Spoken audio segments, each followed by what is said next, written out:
What's up, world? Welcome back to the Host Show English. Today, we are diving deep into the mind of one of the most influential, complex, and revolutionary figures in music history. He wasn't just a rapper. He was a poet, an actor, and a voice for the voiceless. Ladies and gentlemen, please welcome Tupac Shakur.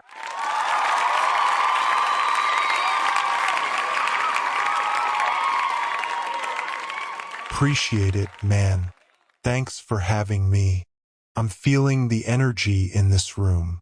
Let's get into it. It is a true honor, Tupac. Your legacy still vibrates across the globe.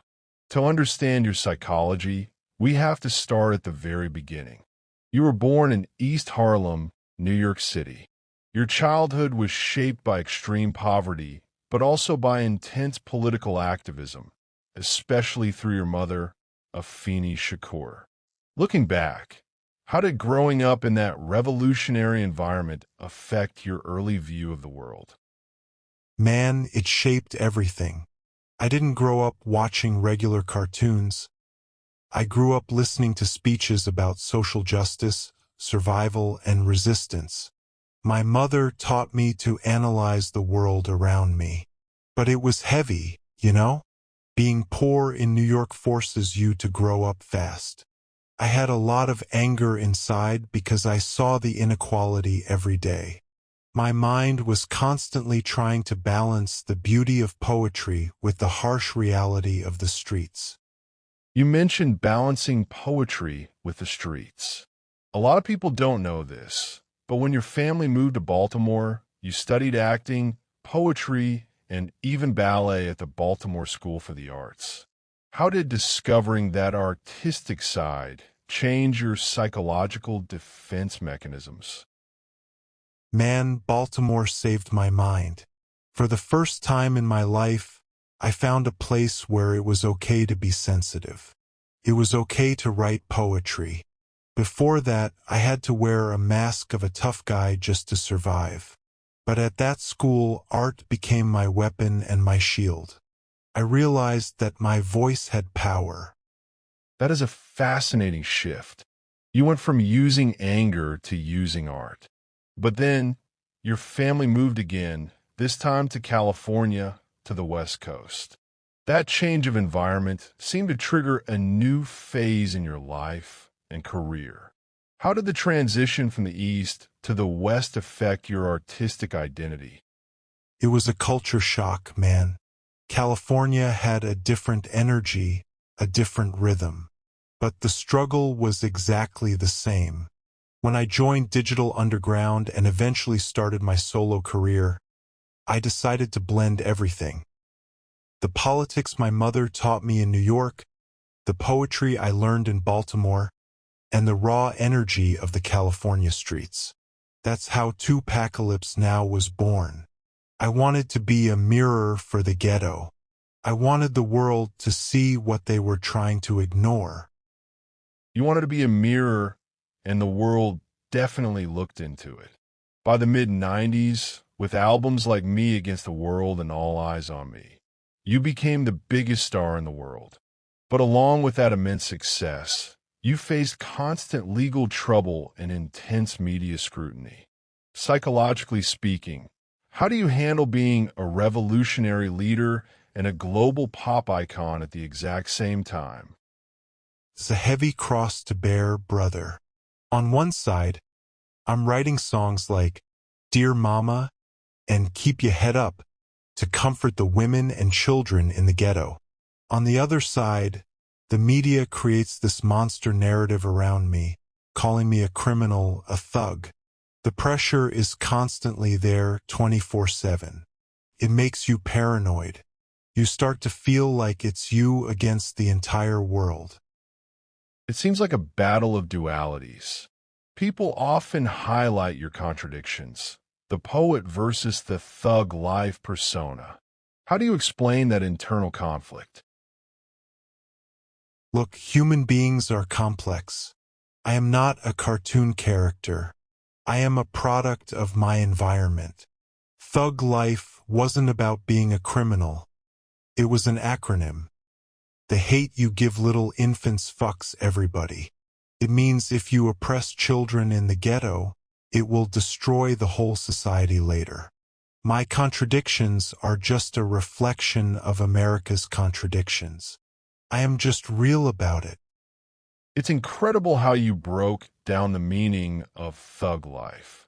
It shows that beneath the rough exterior, there was always a strategic mind. And speaking of strategy, your work ethic in the studio was legendary. In your last years, you were recording 3, 4, sometimes 5 songs a day. You operated with an extreme sense of urgency. Psychologically, where did that relentless drive and absolute focus come from? Man, I always felt like my time was short. When you have a vision inside your head, you can't afford to waste a single second. Distractions are everywhere, especially when you are successful, but you have to keep your eyes on the prize. I used to live in the studio. I didn't care about sleeping or resting. I cared about leaving a legacy. Every single track I recorded was a building block for my message. Leaving a legacy before time runs out.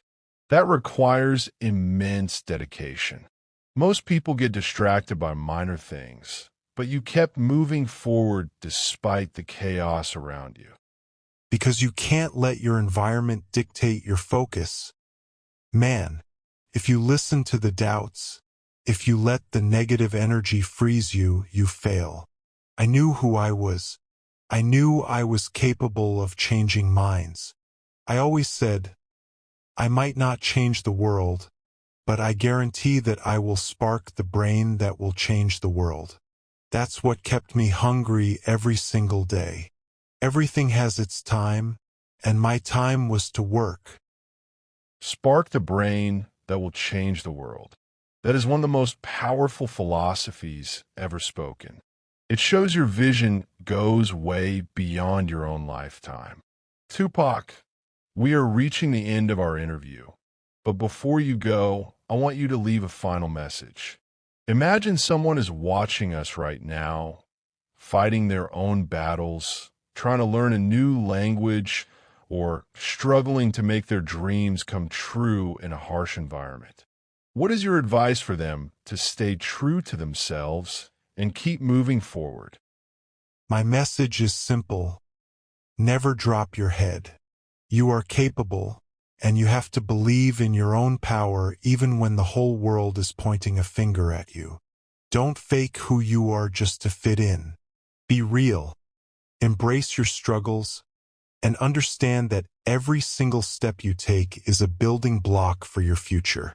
Everything has its time, but you can't stop grinding. Keep your vision clear, trust your journey, and let your dedication speak for you. Reality is wrong, dreams are for real. Reality is wrong. Dreams are for real. What an incredible, deep note to end on. Tupac, thank you so much for your time, your raw honesty, and for sharing your mind with us today. It was an absolute privilege. Thank you, man. Much love to everybody watching. Keep your head up. Peace. And to all of our viewers at home, thank you for tuning in to the Host Show English. Remember, VIP guests, real talk, and high-quality content. Hit that subscribe button, turn on notifications, and leave a comment below sharing which part of Tupac's mindset inspired you the most today. Keep practicing, keep learning, and we will see you in the next episode. Peace.